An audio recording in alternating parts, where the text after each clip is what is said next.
daan nañu def sax nag bu ñu gisee lu dul naka si noonu ñu génn dénoncer voilà bu ñu falee ñun ñëpp ñu jóg taper sur la table waaye on dirait que loolu tamit on est arrivé à un tournant un peu compliqué bu ma nee compliqué c'est-à-dire que defe naa bëggatuñu kenn wax léegi dañu bëgg rek ñu bàyyi njiit yu baax yi liggéey tànn ku leen neex def lu leen neex ñu toog rek ne leen bu ñu tissoolee ñu ne yaaramakallah yàlla na yàlla yokk seen wér gu yaram yokk seeni fan loolu nag malheureusement du am voilà du am du ci Sénégal bi maamu kenn moomu ko bàyyi maamu keneen gis nga sa maam ni mu ko moomee noonu la ko sama bos moomee nang ci bokkee noonu laa ci bokkee li nga ci am loolu laa ci am ñun ñoo ci tolloo képp yàlla dafa def nag dañoo jël Sénégal teg ko ci ay loxo yu wóor muy loxo le président Bassirou Diomaye Diakhar Faye ak le premier ministre Ousmane Sonko voilà mais nag incha allah comme niñ leen ko waxee bu ñuy ñaan réew mi newoon nañ leen dinañ ko teg seen loxo waaye on vous promet aussi que on sera les gardiens de ce pays maanaam réew mi ak kuñ ko mën a jox bu ko doxalee ci mbaax ñun ñëpp ñu ànd gunge ko ci bu ko tegee ci lu dul yoon aussi ñu jëlaat ko ci loxoom teg ko ci ay loxo yu wóor te ci taxawaay boobu rek la ñuy continuer incha allahu rabbi ba keroog bi yàlla di jël suñu ay fan ndax yàlla moom bakkan moom moo koy dénkaane moom mooy xool ku ko neex mu jox la bakkan saa yu ko neexee nag mu jëlaat ko ci yow te kenn du ci mën dara yàlla rek a man loolu fan yi je pense que ni ngeen gisee jàpp yi xaw naa doy waar mais dafa fekk le président Ousmane Sonko notre premier ministre vraiment mu génn mu am lu wóor loo xam ne daf ko teg assemblée nationale mu ne réew mii de dootuñu ko bàyyi dootuñu bàyyeti kenn def lu ko neex maanaam lépp dinañ ko teg ci yoon ku ñu tooñ am nga droit dem ci yoon ku ñu wax lu dul naka si noonu am nga droit dem ci yoon yoon jël dogal pour yow léegi nag ba mu waxee yooyu je pense que mu am ay personnes mal intentionnées yu ci profito bi nag boo ko déggee parce que comme le président Ousmane Sonko a dit léegi zéro tolérance la on a une dame je pense que yéen ñëpp dégg ngeen ko Fatou Kiné Cissé plus précisément génn am ay wax yi mu wax yooyu nag man Ousmane Tounkara may ñëwaat fii encore dëggalaat ko ne leen loolu mu wax dara dañu ci ndax loolu mu wax ñun ñëpp waxoon nañ leen ko fi et on vous avait dit que on a les documents pour le prouver mais xam nga boo yoree ay documents yoo xam ne dafa nekk top secret maanaam secret d'état ay documents yoo xam ne is top secret c'est dangereux pour nga koy ballee nii wala nga koy génnee ci ay réseaux sociaux bu doon taamu Macky Sall la nee naa ko cabax ci réseaux sociaux yàgg na génne naa mais guddi yi ñu toll dañu fal ay jeunes bëgg ñu dimbali ñu doxal réew mi donc duñu compliquer dara déedéet dañuy nettoyer yoon bi ba mu set ñu xalal leen ko incha allahu rabbi ba ñu yegg fi ñu jëm mais nag dafay nekk ci ay conditions yu sûres yu rassurant mooy saay yii ngeen jàpp ba léegi xam ngeen ko je ne sais pas xamu leen ko je ne sais pas yéen a ngi ciy travailler je ne sais pas da ngeen koy ignorer je ne sais pas I don't know only God knows man li ma xam rek laay wax parce que dem naa ba keroog 4 avril bii passé ma gis suñu premier ministre Ousmane Sonko wallahi muy takkal benn gendarme grade médaille mu ko koy takkal ci 4 avril bi sama karaw yaram bi yëpp dafa taxaw parce que c'est la même personne qui voulait l'assassiner ki nga xam ne moom moo doon joxe droit moom moo doon joxe ay autorisation ñuy tirer ci kaw jeunesse bi ñuy tirer ci kaw jeunesse bi kooku la ñu doon takkal grade noonu keroog wallahi billahi tallahi lazim wallahi ki Ousmane Sonko doon takkal grade moo tax may ne yenn saay est-ce que ñun xam nañu li xew sama xarit bu baax bi mu ne va travailler oui c'est après le travail tu ne vois pas qu'il fait 5 heures il fait 16h34 chez nous donc ça c'est après le travail pour nous ouais mais merci pour les conseils quand même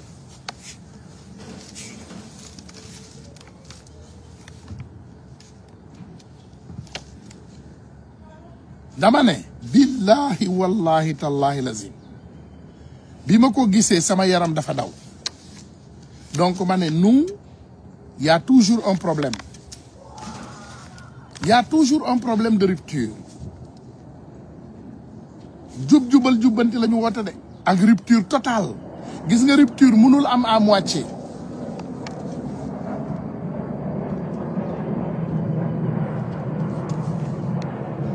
rupture mënul am à moitié gis nga boo bëggee rupture totale ngay am avec l'ancien système mais ils sont toujours là mais duñu bàyyi ñu sacrifier doomu sénégalais yi de njiit yi nag c'est leur choix d'avoir qui ils veulent dans leur entourage déggu leen ma de njiit yi ñoom dama ne nañu jël képp koo xam ne dañ ko bëgg ci seen entourage loolu mooy dëgg nañu bàyyi képp koo xam ne bëgg nañ ko seen entourage loolu mënuñ ci dara parce que nag ñu ne ñit boo ko jiitee da nga koy wóolu parce que moi je pense que beaucoup de choses aussi y a de la stratégie am na ñu bari ñoo xam ne ci liggéey bi je pense que am na stratégie te le président Ousmane Sonko man li ma gëm gëm naa ne incha allahu rabbi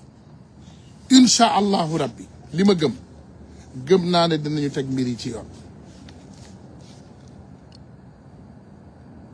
mais il faut laisser cette dame rentrer chez elle immédiatement moi je prends mes responsabilités man su dame bi demul ñibbi këram cette mafia de la gendarmerie monsieur le général tu connais de qui je parle monsieur le général numéro 2 tu connais aussi de qui je parle avec cette mafia bi ngeen def jàpp nit ki parce que xam ngeen exactement ne si elle ouvre la bouche xam ngeen ne bu ubbee gémmiñam àdduna tukki ci yéen xam ngeen ko vous savez xam ngeen li xew xam ngeen exactement li xew vous savez ce qui se passe bu fekkee ne yéen da ngeen yaakaar ne àdduna bii nit ñi mën nañ leen ne y a des dossiers et y a pas de dossiers da ngeen di caaxaan mais ces dossiers bel et bien existent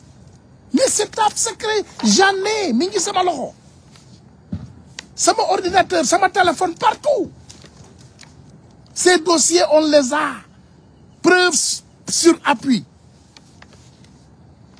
am nañu ay preuves yu dul jeex que ces mêmes hommes ces tueurs ces délinquants ces bandits mafia bi mi ngi taxaw tey la gën a dund on le sait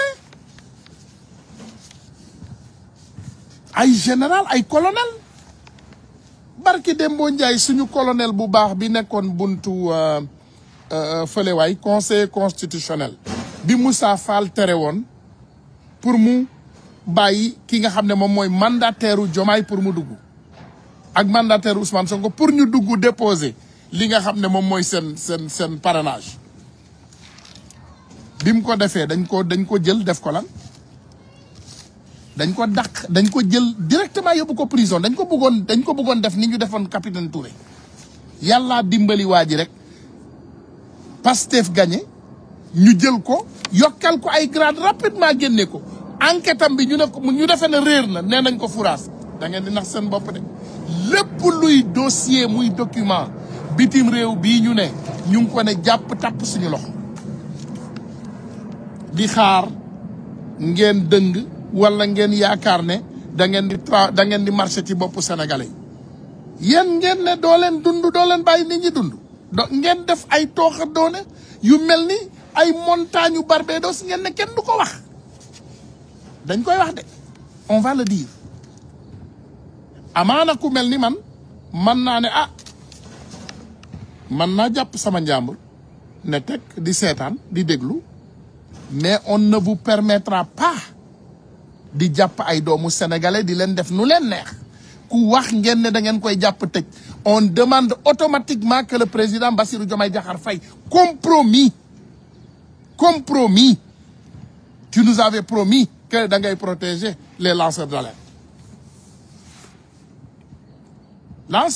il faut les protéger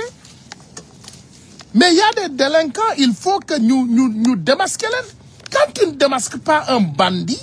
tu le laisses là ils peuvent tous nous assassiner lii ma leen di wax nii nag it's a matter of national security sûreté nationale loolu la ñuy war a wax wallahi billahi sûreté nationale la ñii fa ne y a des personnes très dangereuses à vos entourages man nag yàgg naa wax defe naa ñi ma xam nañu ne 2016 ba léegi maa ngi leen di wax te lépp lu ma leen wax teg ngeen ci seen loxo ndax ba kenn mënuloon waxuma waxkat yu bees yi je ne parle pas de xam nga waxukaay vous voyez que man samay live sax dafa naka laa ko mën a tuddee organique samay live sax vous voyez que c'est pas masqué tout derrière moi defuma dara soluma masque puudaruma masqué wuma defuma xam nga je fais rien d'extraordinaire ndax dëgg rek laay wax te yàlla tax te dëgg nopp moo koy dégg du taar du dara li tax ngeen gis la plupart des temps mënoon naa def ni ñëpp dóor ab costume ñëw teg micro oui bonjour monsieur et madame non organique karaw bu froissé bi lunettes yi jacket bu modde bi t-shirt bi li ma gëm loolu lay wax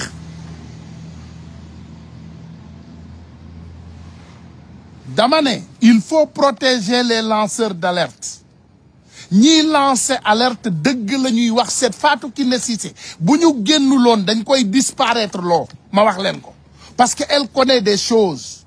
et ce qu'elle connaît on le connaît ñun yàlla def na comme ni ma leen waxee ñun xam nañu bi mu waxee billahi wallahi tallahi lazim li mu wax yëpp dëgg la rien que la vérité parfois je ne suis pas d'accord man dama leen di wax man sénégalais la parfois je ne suis pas d'accord avec beaucoup de jeunes sénégalais nekk ci territoire du Sénégal di waxee nen ni parce que foo xam nga ne amoo fa sécurité loo fay waxee pourquoi nga fay wax loo xam ne moo tax nit ñu bari moo tax ngeen leen di gis li ñuy xataraay yëpp waa kañ ngay ñëw ak kañ ngay non laissez-moi je viens quand je veux je sors quand je veux te duma leen tàggu je n'ai pas besoin de vous dire quand je viens ou quand je rentre soxlawuma ko on est tous des Sénégalais suñu amee pour ñëw suñu biir réew te ñun ñëpp ñoo ko bokk ñu def ko suñu amee pour ñibbi ñu ñibbi mais je vous dirai que sama diggante ak yàlla tout ce que cette dame a dit c'est la vérité et les preuves sont là pour le confirmer dañu gaawantu paraxe tëbal ko jël ko yóbbu def seeni enquête labaj te ki ñu def muy enquête la dame l'enquêteur qui a fait enquêter cette dame mais kooku booyu Moussa Fall la section de recherche allez vérifier ce que je dis allez regarder ce que je vous dis ñii enquête dame bi c'est les jeunes de Moussa Fall qui l'ont fait l'enquête je vous dis que la gendarmerie nationale du Sénégal corps bu respectable la bu respectueux aussi mais ci biir am na ci des monstres il y a des monstres am na ci ay monstres lépp lu yàqu Sénégal ñoo ko fa yàq nit ku baax ku dee Sénégal ñoo ko rey nit ku baax ku ñu jàpp Sénégal bandi yooyu ñoo ko jëli après ils les font des grades ils les fait des hauts gradés ma ne la keroog bi ma gisee 4 avril Ousmane Sonko di takkal grade 7 personnes wallahi billahi sama karaw yaram bi yëpp dafa doon taxaw il y a même des gendarmes qui m'ont appelé yoo xam ne am nañu déception totale mais nag le guide il ne peut pas tout connaître parce que on le cache des choses newoon nañu leen il y a beaucoup de choses qui ne sont pas am na mbir yu bari yoo xam ne kenn génneewu leen loolu mooy dëgg am na mbir yu bari yoo xam ne gars yi nanguwuñu leen génne on est entouré dama leen ne on est infiltré te rupture kenn mënu koo def à moitié je le dis et je le répète laissez cette dame rentrer chez elle ça peut créer des situations vraiment vraiment très sensibles yuy yëngatu ma wax leen ko nag man de xam ngeen li ma wax nee naa leen man ginaar kenn nenuma te kenn tënkuma je suis ce Sénégalais ku kenn tënkul dara tënkuma li ma lekkee ni liberté totale laa yor dara tënkuma amul dara lu may ragal lu dul yàlla te moom rek laa ragal te moom rek laa wóolu billahi wallahi tallahi la si laissez cette dame rentrer chez elle c'est mieux nañu joxante cër kii boo leen ko bàyyee seen loxo dañ koy lekk ay dëmm lañu dañ koy lekk c'est des bandits et des voyous qui sont là-bas li ñu def la ñuy bëggul mu génn te génn na ba pare mi ngi si ñu ay loxo loolu noppalu leen ñun c'est à notre temps yéen kay toog leen ci banc bu tàng rek suñ leen ne bouger leen gauche ngeen bouger gauche suñ leen ne bouger droite ngeen bouger droite mais c'est dans nos mains loolu kenn mënu ci dara képp ku def njombe Sénégal ngay général ak ngay colonel ak wallahi lazim damaa bañ a tudd ay tur fi mu toll nii parce que bëgguma yëngal état mais on a vos documents en main lépp maa ngi ko yor toog ci ma wax leen ku ma ci wóoluwul yónnee ma sa nit ku normal nga ne ma won ko nga xool ragaluma dara j'ai peur de rien xam ngeen ma man vous me connaissez si vous me connaissez xam ngeen ne dama am fit defe naa war ngeen xam loolu man kuy wax ay waxi dofam da ngay wax say waxi dof rek mais xam ngeen ne àdduna dëkk bi yëpp maa ci ëpp fitu juróom benn gaynde la boole dugal ko sama biir dënn bi toog donc laissez cette dame rentrer chez elle parce que li ngeen nekkee du dëgg tegu leen ko ci dëgg te du yoon laissez cette dame rentrer chez elle immédiatement te nos frères et sœurs on va les protéger barki Dembo Ndiaye bi fi Lamine Niass génnee un jeune tout simplement xam naa lu tax ngeen eenal ko de jeune boobu li taxoon ngeen jàpp ko in the first place mooy ndeysaan Ousmane Sonko mi doon laa biiram di def live am rek tudd ci tur ne voilà les jeunes comme Niass il faut faire comme ce jeune Anne muy dem ci kii di fësal projet bi rek ngeen jël Lamine Niass boobu ngeen def ko cible voilà gaynde la non c'est tout simplement Ousmane Sonko gis na jeune bu doon def liggéey bu jaggi dayoo xam ngeen lan moo wutale patriotes yi ak les comme je veux dire les moutons de l'APR wala du ma leen manqué boobu respect sax bu ma leen ne les moutons de l'APR mais naa leen ne kii waay bétail électoral xam nga lan moo wutale patriotes yi ak bétail électoral ñun kenn jënduñu kenn moomuñu ameluñu kenn dara ñun ñoo def ci projet bi deful ci ñun dara te xaaruñ ci dara nag pour muy leer te ba léegi lépp luñ ci war a def dañ ko ci def pour projet bi aboutir mais on ne laissera pas en aucun moment duñu bàyyi ay doomu aadama yaakaar ne da ngeen ñuy tënk vous allez nous prendre en otage da ngeen ñuy def lu leen neex ku leen neex ngeen jàpp vraiment arrêtez vos magouilles lu ëpp tuuru de dañu ne tekk noppi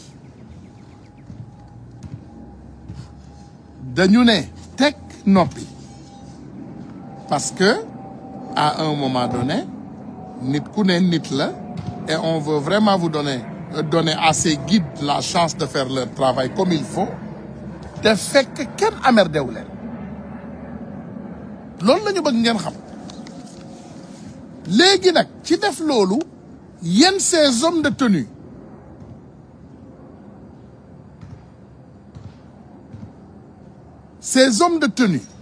ngeen bëgg a jóg di jàpp ay doomu jàmbur di leen noot di leen def seen banditisme am na ku ma ne léegi tu as les voies autorisées pour parler avec les autorités man awma boobu problème tout ce que je veux dire à ces autorités je l'ai dit à ces autorités message bi c'est pas aux autorités mais c'est plutôt à ces hommes de tenue qui se prennent comme des intouchables ku lu ñu yaakaar ne lu leen neex def bu leen bàyyi Fatou Kiné Cissé après vous payerez les conséquences je vous dis que di ngeen fi gis ay généraux yu ñu simmi ay colonels yu ñu simmi bëccëgu ndar kàmm ndax seen dossier yii bis bu ne tapp ci kaw ay table di ngeen jommi il faut ngeen respecter nit ñi vous ne pouvez pas nous prendre comme des moutons ngeen nekk ci réew mi rey suñu ay doom rey suñu ay rak ñu xam ko vous les hauts gradés yow mii may waxal nga xam sa bopp PD nga xam sa bopp ah waxu saagaw ma de PD xam nga sa initial PD nga xam sa bopp tu as donné des autorisations à tirer sur ce peuple tu as donné des autorisations même à tirer dama lay wax de man ay gendarme lay waxal de ba pare ay documents laa yor tu as même donné des autorisations de tirer sur la presse tu as donné l'autorisation de tirer sur la presse ah radio Motorola gendarmerie yuuxu nga ci ba tay faites ce que je dis yuuxu nga ci ba tay on a tes ordres de ay vidéo sax yor nañ yéen da ngeen yab nit ñi après vous vous permettez quand cette dame dit qu'il y a un danger elle mu yuuxu au feu yéen ngeen di xatraay loo leen di xatraay les documents sont là wallahi billahi tallahi lazim les documents sont là te duñu jeex on en a des centaines de dossiers ñun ñoo jàpp suñu njàmbur comme ni ma leen ko waxee encore une fois jàpp suñu njàmbur ne tekk toog c'est des documents stampillés ñoom ñëpp ñu ngi nii xool leen c'est des documents mënuma génnee documents je te dis que c'est des documents sensibles ñu ngi fii they're here you can see them ay documents yi ñu tamponné la we have them a bunch on en a beaucoup bu ma la nee beaucoup rek gëm ko yéen xam ngeen ne bu ma la nee yor nañu ay documents rek su ma bëggoon taal réseaux sociaux yi tey dugal fi ay documents mu takk problème bii am nag mooy it's a matter of national security mënuloo fal ay nit nga war leen aar ba pare ngay indi ay problème de sûreté nationale parce que li ñu yor moom sûreté nationale it's national security et on est quand même assez responsable donc bëgguñu def dara lu ñuy rëccu ndax lépp lu ñuy def dañ koy xalaataat li may wax ak yéen nii pour la première fois hier ma wax ci ak ay conseillers ay vraiment ay nit yu ñu wóolu bu baax bokk na ci sax ay autorités pour ne leen lii mooy situation bi lii mooy situation bi te vous connaissez te xam ngeen luy dëgg xam ngeen liy dëgg bi xam ngeen ko vous les autorités là xam ngeen luy dëgg pourquoi vous avez arrêté cette dame lu mu fi wax lu extraordinaire lu mu fi wax loolu laa fi wax loolu la fi keneen wax loolu mooy dëgg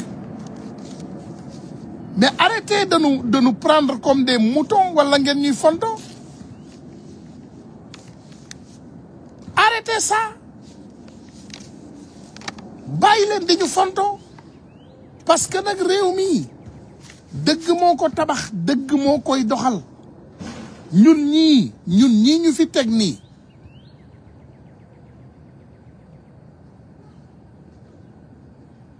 mu ne pardon c'est quelle dame et ce qu'elle a dit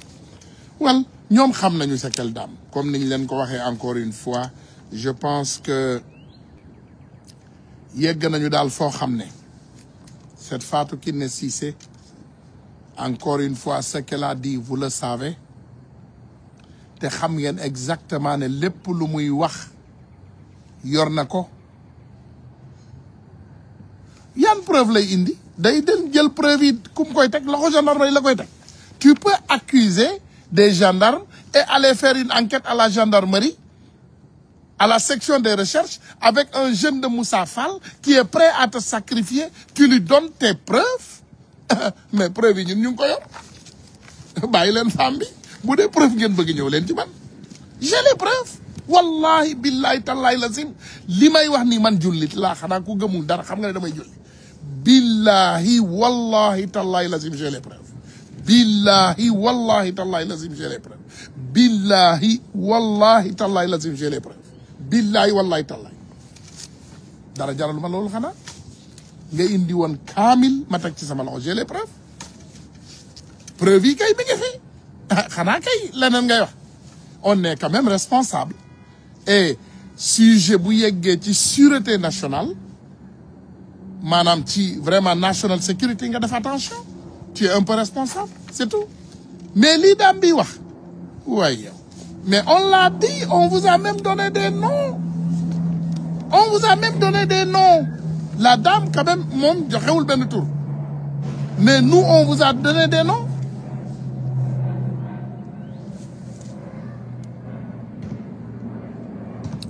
Mouné, tu penses pas que c'est pour la protéger? Ouais, arrêtez avec ça. Pour la protéger, moo tax ñu jàpp ko. Loolu la ñu waxoon ci bi ñuy jàpp pros. Dañ ko doon jéem a protéger. Kenn protégé wul kenn. Pourquoi? Kaso ngay protéger ni. Mais sa yow xuuru xar du mi ngi ci dëkk bi di wax du n'importe quoi. Xuuru xar ngi ci dëkk bi di wax du n'importe quoi ak ñeneen. Mais ils sont bien protégés, c'est la démocratie. Démocratie la. Démocratie la. Mënuloo tere kenn wax. Dans une démocratie, les gens ont le droit de parler. Léegi nag wax taxul nga war a wax lu la neex def lu la neex teg dara du la ci fekk loolu moom amul fenn. Voilà loolu amul fenn. Mais quant à ndaw si génn di wax ale ko ba ñu bi kanam. Alhamdulillahi rabbil alamin. Laissez la dame rentrer chez elle. Bari na fi ay morom li mu xam loolu la téeméeri junni nit ni moom xam. C'est la vérité, rien que la vérité. May leen ma une seconde ba.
di jéggaluwaat rek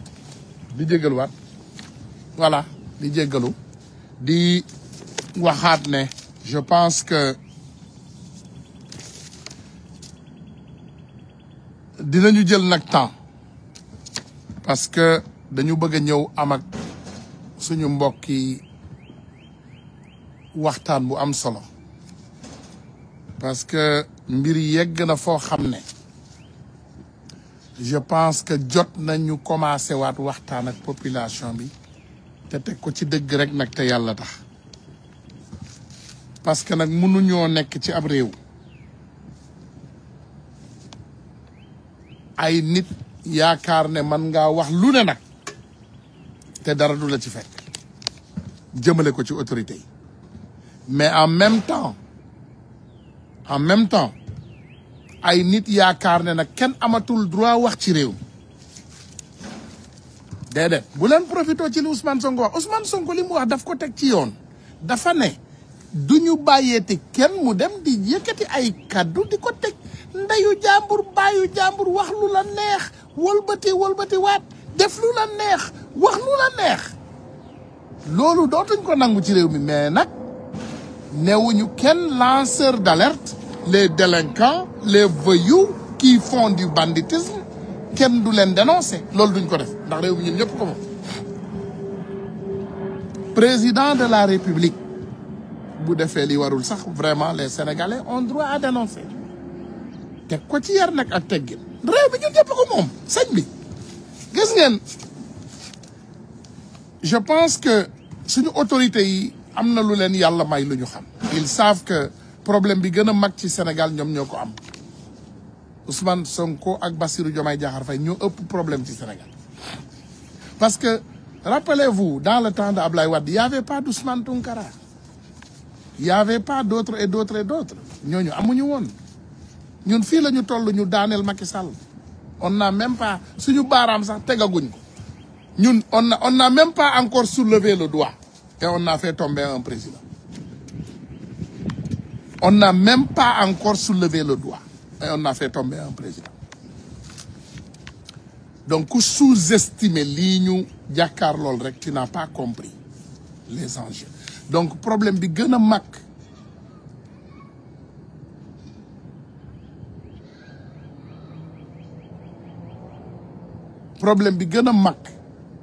problème bi gën a mag tey bi gën a mag suñu njiit yi ñoo ko yor parce que nag dañu teg responsabilité bu rëy seen loxo voilà freedom of speech maanaam il faut ngeen xam ne loolu loi bi moo leen ko may liiral na leen article loi bee leen ko may loi Sénégal may na doomu aadama bu ne nga wax li nga xam ne moom moo la saf waaye nag da nga koy teg ci yar ak teggin de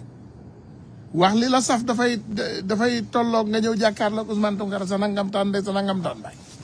maa def nii sa ndey maa def nii sa baay loolu kay man à mon cas loolu bu la ko kenn tere waaye boo ko defee ba ren di déwén xamal ne yow di nga masam lekk weñ ba ren di déwén xam nga luy lekk weñ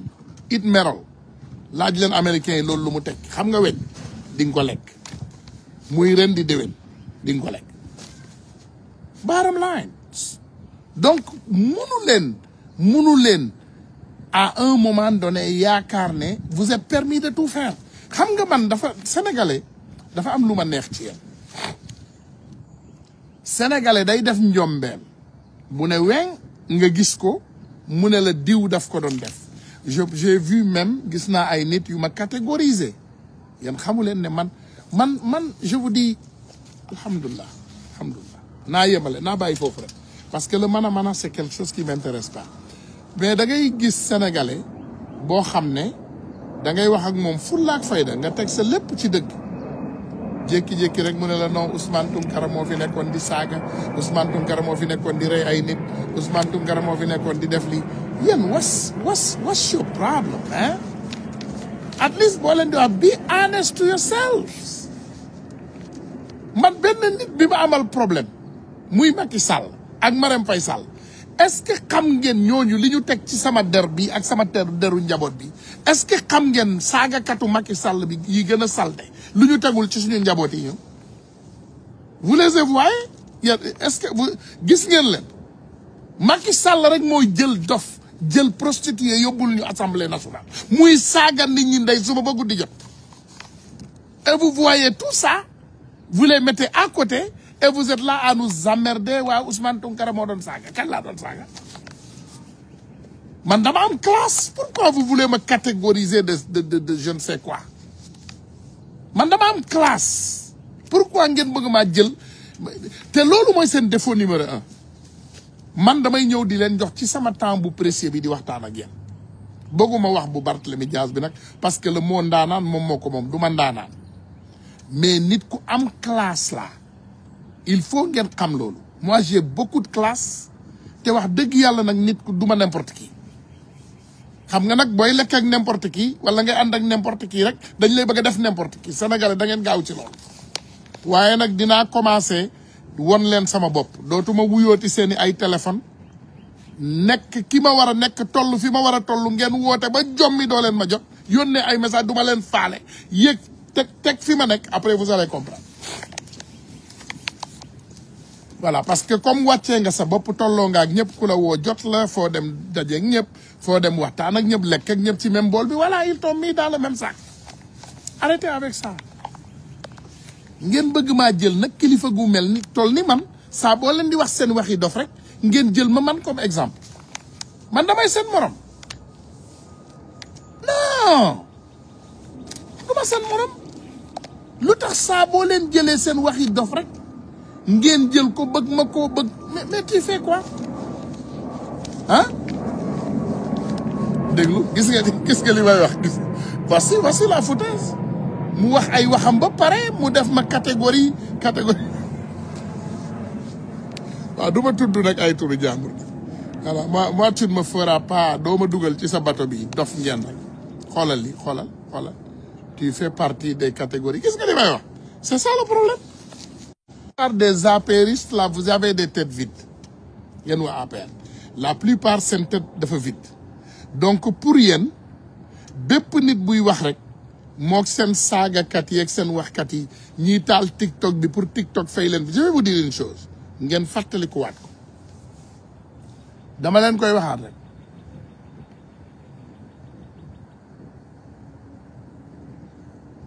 dama leen koy waxaat ngeen fàttaliku waat déglu leen ma nopp jox ngeen ma nopp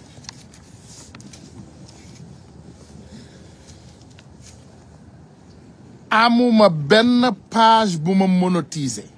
déglu leen ma encore une fois page Facebook TikTok YouTube amul benn page bu Ousmane Tounkara monétiser parce que bugguma conflit d'intérêt bi may xeex dama ne damay xeexal Sénégal te yàlla rek tax bugguma nekk benn karim xuuru xar yor sa page YouTube di ci fen pour nit ñi ñëw seetaan la nga fayeeku ci wala nga nekk ay page YouTube wala ay page Facebook wala ay TikTok toog suba ba ngoon jot di raconter du n'importe quoi ñu lay may ay kër di la may ay gaynde ki golo pour nga am ci xaalis man defuma loolu billahi masuma lekk dërëm ci benn réseau social leer na donc defe naa loolu au moins dina la may benn compréhension bu ma yoroon tey presque 2000 pages déglu leen na on a presque 2000 pages xam nga lu ñu koy doyee guerre xeex rek lañ koy doyee yéen ñii ñu ci bari boo leen partagé ci page yooyu ngeen di partagé ma ne sama gars yi jàllale leen lépp bàyyi leen ñëpp jàllale c'est ça la démocratie mais du ma fayeeku benn dërëm ci réseaux sociaux du YouTube du Facebook du TikTok du dara amul dara lu ma monétiser di ci jël benn dërëm page yu fee ci TikTok baa ngi nii follower yi ne ci tulleeg male am naa bi yeneen page ñu mel ni tulleeg male Facebook yeeg YouTube yeeg yëpp man fayeekuwuma dërëm monétiser wu ma dërëm dugaluma dërëm foo xam ne bu ma ko lekkee yal na nekk safara yowmal xiyam voilà donc pare naa ci côté boobu je pense que ça c'est clair léegi ginnaaw loolu ma ñëwaat encore une fois ma waxaat autorités yi nañu bàyyi Fatou Kiné Cissé mu ñibbi këram loolu mooy dëgg parce que li mu wax dëgg la les preuves existent et on les a donte comme ni ma leen ko waxee suñu njiit yi ñoo ñëw ñu leen di alerter ñu dem à un moment donné ñuy def yëfu maa tey nag ndax xam nga Ousmane yi ñun dañoo xaw a dëgër bopp donc suñu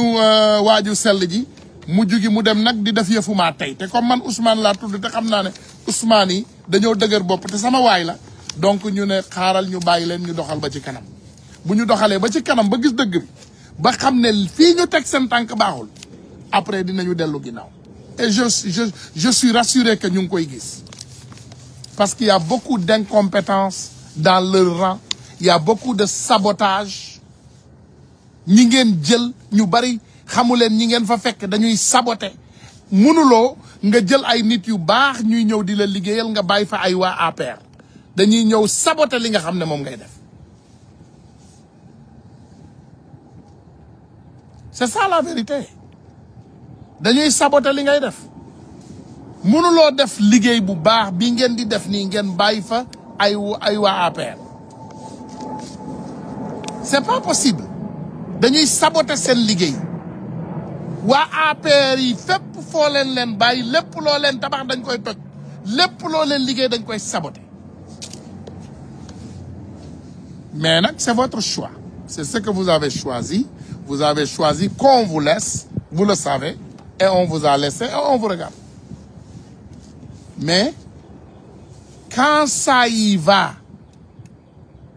de la sécurité la sûreté de notre pays on va prendre nos responsabilités te foofu la ñu jëm mënuñoo toog nag seetaan ngeen xool patriote yi man ci Pastef rek laa gis nga ñëw taxaw nga am 4000 cadres 4000 cadres yooyu jëlaguloo ci 50 wala naa ne non je ne vais pas exagérer jëlaguloo ci 200 vous avez 4000 cadres dans ces 4000 cadres vous n'avez pas encore choisi 200 moi j'en connais des docteurs wallahi j'en connais des ay nit yu bari xam naa leen ci waaye nag comme niñ koy waxee toujours is not my place Donald Trump de suñu Donald Trump mu sell mu wérul mi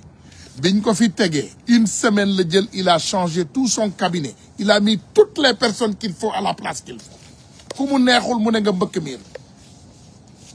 mais nous nos autorités après 1 an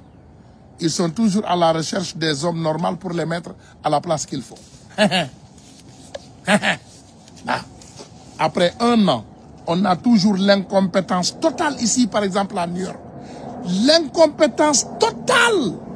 boo ñëwee New York da ngay mel ni tout léegi mal c'est le Sénégalais lambda qui s'occupe des Sénégalais lambda bi mooy toppatoo Sénégalais yi allez voir dans les rues c'est les mafal les nangam yi amul benn genre autorité boo xam ne am na benn contrôle ci Sénégalais yi rien du tout rien du tout zéro au contraire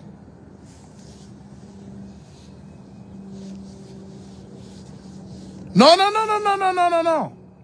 et crypto non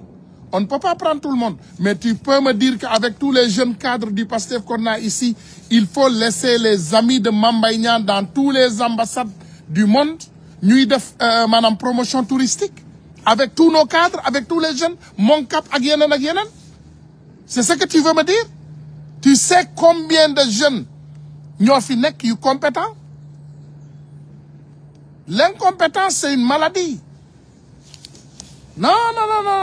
c'est pas acceptable mon ami may leen ñu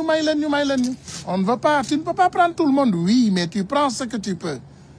avec les personnes que ñi nga cheminel ñi nga gëm ñun bu boobaa bu ñu demee très facilement on peut dire bonjour mon ami et ils seront là et ils vont faire le travail qu'il faut waaye léegi da ngay woo ay bandi sax di leen wax ay travail yu sérieux ñu nekk fa naan la oui les documents sont envoyés maintenant on attend les réponses lii moo xew lii rek moo fi am rien ne bouge et j'espère bien que ça va changer bàyyi leen Fatou Kiné Cissé mu ñibbi këram bàyyi leen ko comme ni ma leen ko waxee donte boo leen jàppuloon kooku sax amaana lii may wax nii sax akas néew du ma ko wax parce que dama ne tekk di travailler ci li may travailler dans du sérieux di volontaire di dimbali jeunes yi comme niñ ko war a defee ñoom ñëpp ñu mën a nekk ci jàmm loolu rek moo ñu intéressé leneen intéressé wu waaye nag on veut la paix mu ne même le DAGE qui avait remboursé les 500 millions est toujours en place voilà lii de man waxuma ko ils sont là nos jeunes sont là ils sont braves ils sont capables ils sont intelligents c'est des travailleurs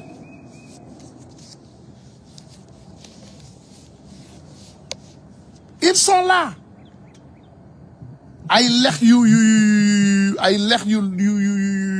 yu bees rek ngay gis ay lex yuy génn ay biir yuy rëy ay leer ay ndel yu bees ay mbaxane yu bees ay mbasin yuy takk loolu rek ngay gis rien d'autre te loolu jikko ñële la jikko ñële la ñële ñooy def yu mel noonu jikko waa boor bee jikko waa boor bee jikko waa boor bee ñooy def loolu ñun suñu côté on sait que c'est des personnes dignes et je pense que à un moment donné dinañu jël suñu ay responsabilités quand même à un moment donné on va prendre nos responsabilités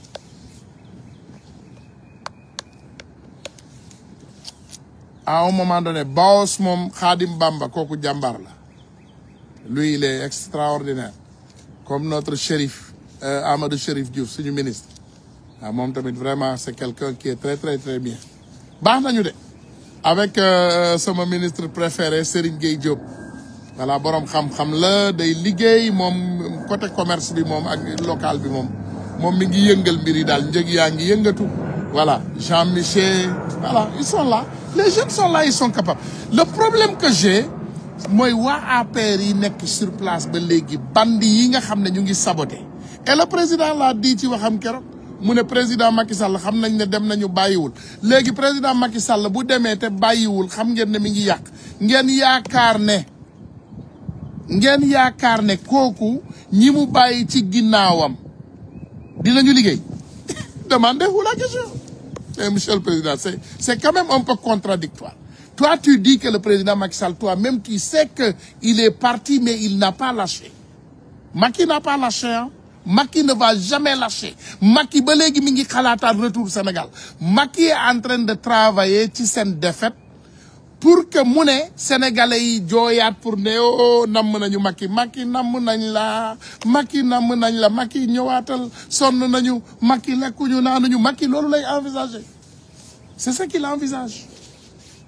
c'est pas de l'impossibilité ah bu dee ay nitam ñoo nekk partout kay fi mu toll nii ñoom ñoo ñu ëpp làmmiñ ci Sénégal ñoom rek am droit wax lu leen neex def ah peut-être un jour ils vont commencer le Macky namm naa la keroog gis naa sax ndeysaan nee nañu dañ ko defal le vieux charognard Babacar Gaye nee na daf ko defal kii nu mu tudd daf ko defal kii quoi loolu ñuy def nu mu tudd ñun bi ñu defee suñu quand on a fait notre waaye li ñuy signé waaye ce qu'on signe la sama bopp bee fees waaw Babacar Gaye le charognard nee na dafa defal Macky kii pour ONG bi nga xam ne ñoo ko jël Maroc ñu ne ñoom dañu def waay jox leen ma waay pétition merci on a fait une pétition pour demander à l'ONG d'exclure Macky est-ce que xam nga ne le vieux charognard Babacar Gaye avec son petit crew de Koulouna nee nañu ñoom it dañu defar pétition au support de Macky ñu ngi testé ils testent l'eau li américains yi they testing the waters ils sont en train de tester l'eau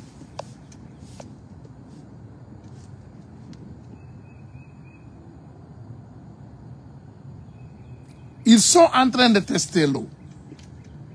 mu ne voilà y a quelqu'un qui dit combat mu ne pourtant Serigne Gueye Diop tu sais man nag malheureusement comme ni ma leen koy waxee yàlla dafa def kooku moom dama ko bëgg rek parce que dama gis muy liggéeykat cabinet nag li ma ci xam bariwul boo leen ci xamee ay ay gens du système lancez les moi ñu dénoncer ñun ci dénonciation rek la ñuy def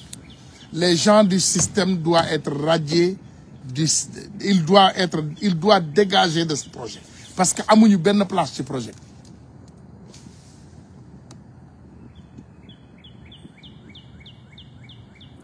mu ne yow bis bi ma dajee ak yow Nelson damay ragal ma dajee ak yow nga feesal sa tubéy bi ki ma mujjee menacé ne bis bu ñu dajee bi ñu dajee dafa mel ni gisuma dafay wiiri mu ne bis bu ma dajee ak yow man du ma góor di dajeel di ko napp de baax na en tout cas ce qui est extraordinaire ma waxaat leen ko Macky Sall li muy envisage mooy saboter projet bi daanu moom dinaa leen wax dama leen di wax ce que j'ai reçu dama xam nga ñoom bu ñuy réunion ñoom bu ñuy waxtaan ak seeni ay nit toujours daf may revenir voilà Ousmane Ndiaye waaw loolu la de les Ousmane moom ñun dañu gëm dëgg te ragaluñu dara on n'a pas froid aux yeux voilà Macky Sall benn projet la am moom nee na projet fi mu toll nii mooy nañu fexe lépp lu ñu mën ñoom waa APR pour suñu gars yi nekk au pouvoir échoué bu ñu échoué après ñoom ñu solliciter le retour de Macky Sall ñu jooy quoi ne vraiment dëkk bi metti na voilà ñuy kaas Macky namaat nañ la Macky ñëwaatal oh vraiment Macky retourne billahi lii la ñu gëm ñoom lii mooy seen ngëm-ngëm mooy projet bi échoué ñu xeex ak ñi fi nekk après bu ñu xeex ak ñi fi nekk ñu fexe Macky dellu siwaat sëñ bi j'ai mal au cœur waaw maa ngi ziyaare bu baax a baax Aliou ziyaar naa la j'ai mal au cœur sëñ bi parfois damay xalaataat xool lii nekk di trempé et j'ai mal au cœur Youssou Seck mu ne laisse Sénégal en paix jamais je laisse pas le Sénégal on a bâti le Sénégal ñun ñoo defar Sénégal laisse le Sénégal en paix jamais je suis sénégalais 100% ay waay laisse le Sénégal en paix non Sénégal kay mi ngi soog a am liggéey il faut ngeen comprendre que il faut faire une rupture totale Monsieur le Président Bassirou Diomaye Diakhar Faye, quelqu'un qui est très gentil, serein, calme, et vraiment tey, et vraiment inclusif, erreur technique. yaa ngi koy def mon président. Tu fais des erreurs techniques. Faites un Ibrahima Traoré du Sénégal. Sénégal jël leen ko ngeen matt loo leen matt mu dagg. Mais regardez notre petit pays frère Burkina. Man nag ay coup d'état sax peut-être d'accorduma ko mais regardez le Ibrahima Traoré il est partout il travaille il fait tout vous travaillez nag yéen a ngi def liggéey bu jaggi dayoo mais rupture bi des na bandi yi génnee leen fépp ngeen dàq leen ci xel libérez ces délinquants parce que liggéeyuñu mais liggéeyuñu ku liggéeyul loo koy xaare naka ngay bàyyee nit sur place te liggéeyul ces jeunes de Mame Mbaye Niang là vous me dites que monsieur le président mënuloo jël décret nga xool tous les promotions touristiques du monde bu Sénégal nga dàq leen ñoom ñëpp nga indi fa ay nit yu diñ Mame Mbaye Niang ki jëloon Ousmane Sonko di xeex ak moom bëgg a yàq lépp Mame Mbaye Niang moo xam ne tey bu ñu yàlla dimbaliwuloon ni kon tey Sénégal sooxe na ndax Mame Mbaye Niang mais kooku nit yi mu jël ñoo nekk di promouvoir Sénégal ñooñu ñooy ne Sénégal baax na mais attends vous vous trompez moo tax foo dugg ci internet bi ñu ne la Sénégal seer na touriste du dem Sénégal touriste du dugg Sénégal notre ministre du tourisme moom est-ce que moom nekkul vacances sama xarit ministre du tourisme anamu mi ngi Sénégal ba léegi wala il est en vacances parce que Sénégal rek laa gis nga gis benn waay bu mel ni Mike Tyson ñëw Sénégal te kenn yëgu ko xam ngeen kuy Mike Tyson c'est le youngest le plus jeune champion boxeur du monde the youngest heavyweight champion of the world à 21 ans la am mu gagné champion du monde poids lourd kooku ñëw na Sénégal ba génn kenn yëgu ko parce que notre tourisme est mort. We dead. Kenn xamul lu géej gi riir. Suñu kilifa yi Ousmane Sonko il roule à 300 km à l'heure et il va tirer tout le monde avec lui. Quelle force. Moo tax ñu noppi. Nee naa la lii moo tax ñu noppi. lii rek moo tax ngeen gis ñu mel ni man ñu bari dañ ma koy waa grand lu tax nga ne ma ne leen bu ma noppiwul bu ma waxee du baax te lii lancement la rek nii du mënuma wax je peux pas parler looy wax tu vas dire quoi looy wax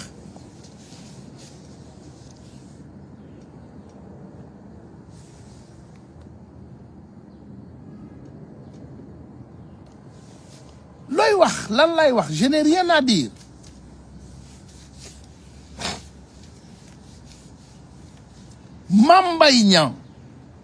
Mame Mbaye Niang vous vous permettez Mame Mbaye Niang mooy toog kooku nitam yi mu jëloon dugal leen ci dëkk yi pour ñu promouvoir tourisme Sénégal Mame Mbaye Niang moo doon ministre du tourisme donc ñi mu jëloon teg leen fa ñooñu ñoo fa nekk c'est booy ay booyam quoi day tànn waaw booy kase yow booy xaaral ma yóbbu la sama bureau bale waay teg ko fa ils ne foutent rien ils ont un salaire rien monsieur le président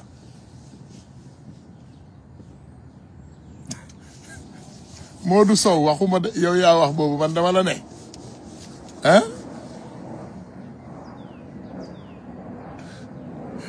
parfois ça me fait mal au cœur et c'est un peu quand même it's deceiving but it is the truth mu ne Papa Diop nee na don't give up no I will not give up xam nga il faut ngeen comprendre dara je m'entraîne bien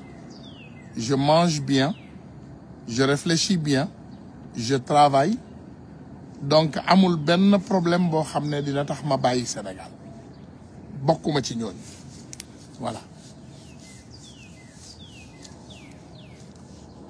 voilà donc man dara ci àdduna ébranlé wu rien boo leen xam naa boo leen laajoon Ousmane bi tey ngeen ne ko ban waay mooy gën a metti sa bopp dina ne benn waay rek moo mën a metti bopp kooku Ousmane la tudd moom it comme man ku dëgër bopp la Ousmane yi ñoo dëgër bopp ñoo mel noonu c'est les Ousmane qui sont comme ça mais nag je pense que il faut savoir que Macky est en guerre contre nous et les hommes de Macky que vous avez sur place vraiment da ngeen ñu bëgg a sonal rek bëgg a ñoo toroxal rek mais Macky lépp lu takk ci Macky yàq moo ko indi Sénégal mënuma la ne indignement jàppal ay nit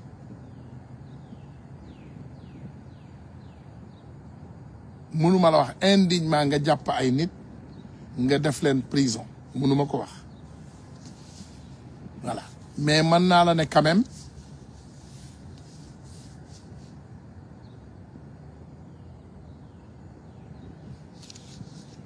voilà mën naa leen ne quand même on a un problème sérieux et ce problème c'est Macky et ses hommes et ils sont partout mon cher ils sont là à New York avec nous ils sont à Washington ils sont en Italie ils sont en France ils sont au Belgique ils sont au Maroc ils sont partout ils sont là-bas partout ñu nga fa laissez Fatou Kiné Cissé rentrer chez elle loolu moo gën bàyyi leen Fatou Kiné Cissé mu ñibbi këram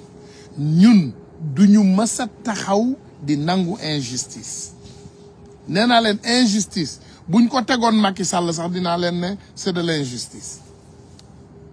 donc duma man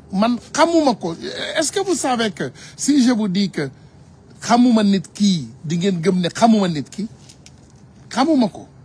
mais tout ce qu'elle a dit c'est avéré et les preuves sont là mënuloo léegi yow naka ngay jàppee nit ah nga jàpp nit après nga ne ko indil preuve kan lay jox preuve yi kii nga xam ne moom lay accuser moom nga bëgg mu jox preuve mais vous Ça ne va pas. Ça ne va pas. Gendarmerie l'a accusé. Gendarmerie, paraxe, tebiko indi, ne, voilà, donc il faut nous donner des preuves. Mais attends, tu accuses le patron de quelqu'un, tu viens donner les preuves aux travailleurs. Sa patron bi, moi, bi. Après, yo, mais attends. Mais elle n'est pas bête. Vous êtes bête. Cette dame, elle est loin d'être bête. Je vais vous garantir une chose. C'est le garantie. Si vous ne pas dame bi, di ngeen gis lu melni tulleeg male lu melni kaani habanero mooy kaani bi gën a tàng boobu ñu jël ko rek ruux ko ci sa ñaari bëteeg sa bakkan. Imaginez loolu lu muy sànni. Faut laisser cette dame. Gis ngeen ne aujourd'hui j'ai eu une discussion sereine, une discussion calme, une discussion je pense que respectueuse. loolu la donc nañu xool li gën ñu def ñu xool li gën te ñu def te teg ko ci dëgg nag parce que yàlla dëgg la bëgg mais sinon lii nga xam ne moom la ñu nekk def nii yàlla bëgg ko waaw on presque doxuñu ci dëgg presque ci ay fen la ñu nekk ci ay fen lañu nekk parce que lii ñu nekk ni dëgg voilà doomu jàmbur bi bàyyi leen ko mu ñibbi këram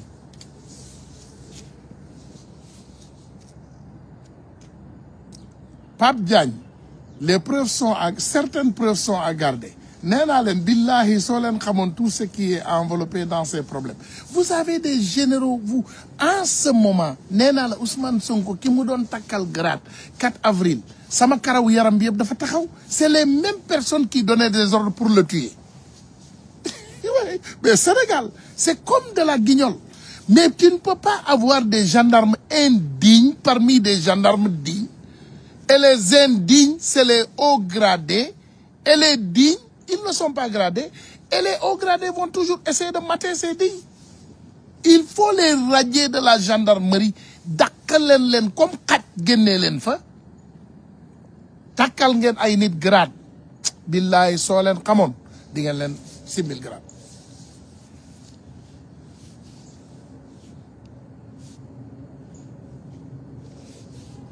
c'est ça la vérité les choses ne sont pas faciles et on l'accepte we'll be the first to admit that les choses ne sont pas faciles ñun xam nañu ñun boo ñu laajoon 3 heures du matin ne leen qu'est-ce qui se passe ñu ne la yombul de mbiri yombul déedéet yombul on le sait wallahi on le sait we know c'est ça la vérité mais il y a des difficultés laissez cette dame rentrer chez elle c'est ça la vérité ngeen may ñu jàmm on veut la paix hein jàmm la ñu bëgg jàmm ak salaam on veut la paix dañu bëgg a toog am suñu jàmm am suñu salaam nekk ci jàmm c'est ce que nous voulons mais may leen nit ñi jàmm aussi il faut libérer cette dame immédiatement mu ñibbi këram parce que ce que je dis je le connais je sais que man xam naa parce que elle a des preuves on a tous les preuves ñu am nañu yëpp preuves yi on a tous les preuves ban ngeen ci bëgg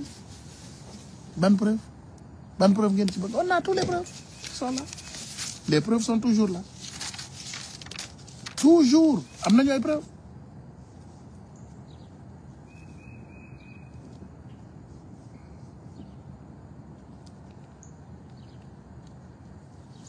on a des preuves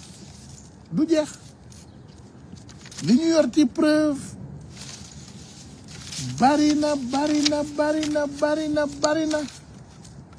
li ñu yor ci preuve bari na de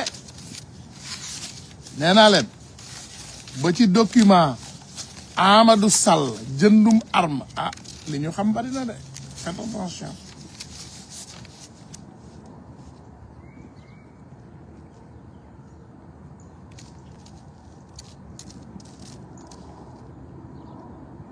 faites attention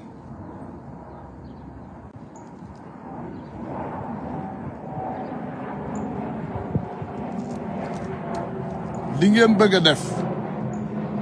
loolu du doxati mate moom c'est fini. Je ne parle pas de nos autorités hein, je parle plutôt aux xam nga bandi yi nga xam ne ñoom lañ fa bàyyi ba léegi ñu nekk di fayantoo xale yi parce que lii ngeen def par exemple Lamine Niass l'autre jour lan la lu dul coxor ça c'est de la lâcheté yéen a ko tey ngeen jàpp xale yi di leen attaquer yéen a ko tey vous faites exprès vous attaquez les gens voilà.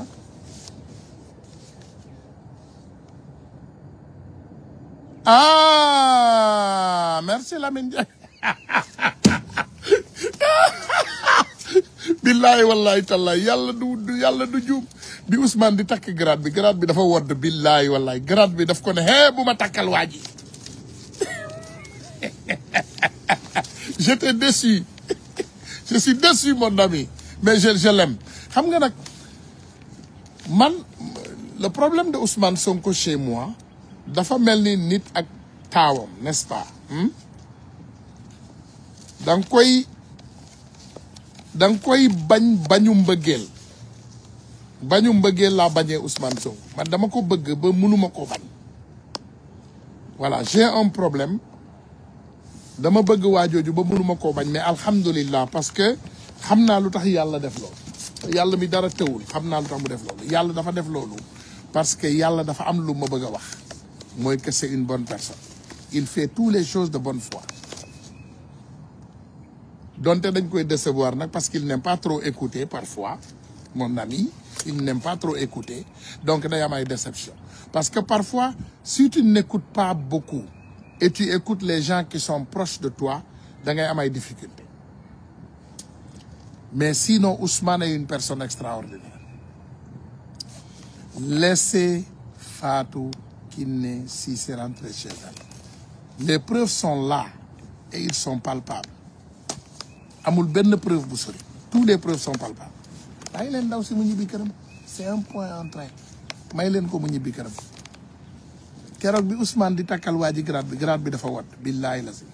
yàlla du juum sinon Ousmane gis ngeen ni mu dëgëre Ousmane li koy rëcc di wadd sax bariwul mais grade bi dafa ne teppet ci loxo bi wadd yàlla mi ngi koy lancer message mi ngi koy ne yaa ngi takkal grade yaa ngi takkal reykatu nit grade c'est lui qui avait donné l'ordre de tirer sur nos enfants nos bébés c'est lui c'est le haut gradé en ce moment moom moo géré woon contingent yi kooku moo doon joxe ordre ñu tirer ci suñu ay doom kooku moo doon joxe ordre boobu Motorola yi di mel ni tulleeg male ah man lu ma gendarme naka laa xamee Motorola yi yuuxu mu nekk ci rajo bi yuuxu buñ ko ne défier voilà non mon cher voilà ñii amuñu benn arme je m'en fous il faut tirer loolu la doon def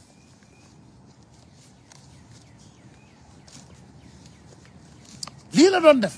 il faut tirer ñu ne ko non ah mon cher voilà journaliste yi tirer il faut tirer lii la doon def il donnait des ordres de tirer sur la population kooku la ñu takkal grade et je pense que le ministre de l'Intérieur le général Jean-Baptiste Tine il connaît ces choses-là pourquoi parfois ne le pas dire aussi aux autorités seen affaire militaire yi sa waay noppi yaru militaire bi tamit yéen saa yi mën ngeen ñu créer le problème ah parce que comment connaître un délinquant un bandit ngeen gis ñu koy takkal ay grade kenn du taxaw ne bu leen ko def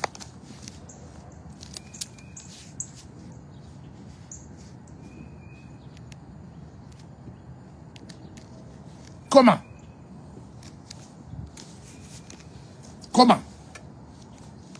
si vous n'êtes pas sûr au moins radier les hommes bu leen fi bàyyi tirez il faut tirer ci Motorola yi lay jàpp di yuuxu Motorola gendarmerie yi dégg naa daf fay yuuxu ba affaire yi di takkarnaas il faut tirer ñooñu ngeen mën leen taxaw di takkal ay grade c'est parce que vous n'avez pas toutes les informations qu'il faut mooy problème bi effectivement that's where we come back to les hommes qu'il faut à la place qu'il faut il faut ngeen am ay nit yu xarañ il faut ngeen am ay nit yu xarañ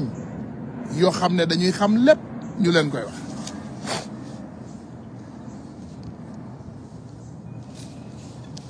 loolu mooy dëgg parce que parfois les choses sont vraiment difficiles yombul nag mais je sais qu'on peut le faire ndax fi ñu traversé ba yegg fii moo gën a metti woon na bàyyi leen ndaw si mu ñibbi këram waxu sage la de wax naa ko bu ma kenn ñëw ëllëg ne ah Ousmane waroon ngaa waxee nii waroon ngaa dànkaafu balaa ngay génn tu devais d'abord avertir naa tous les avertissements que je peux et je l'ai fait avec sagesse avec une voix très calme ma ne leen bàyyi leen ndaw si mu ñibbi këram deful dara waxul dara loo xam ne mënu koo présenté maa ngi leen di sant di leen gërëm wa salaamu aleykum wa rahmatullah